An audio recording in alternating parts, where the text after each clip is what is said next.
Het is een enorm gevaarte, de buis die bij Arnemuiden langzaam in de grond verdwijnt. Evidis legt hier een 550 meter lange drinkwaterleiding aan die nu onderdoor de Arno wordt getrokken. En straks komt hij te lopen vanaf de Bernhardweg West in Nieuwdorp tot aan industrieterrein Arnestein bij Middelburg. De nieuwe leiding wordt zo'n 3,5 kilometer lang. Het gaat niet om het vervangen van oude leidingen, maar om een nieuw stuk netwerk. Het is een nieuwe leiding.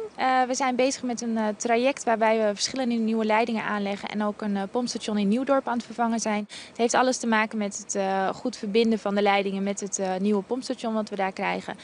En te zorgen dat we straks op een goede manier en altijd water kunnen leveren.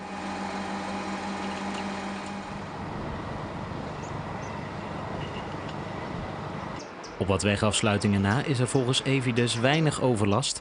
De werkzaamheden rond Arnemuiden en Nieuwdorp zijn in 2014 klaar. Ook op andere plaatsen in de provincie wordt nog aan de waterleidingen gewerkt. Dat gebeurt onder andere in de omgeving van Goes en Schoren en Zeeuws-Vlaanderen.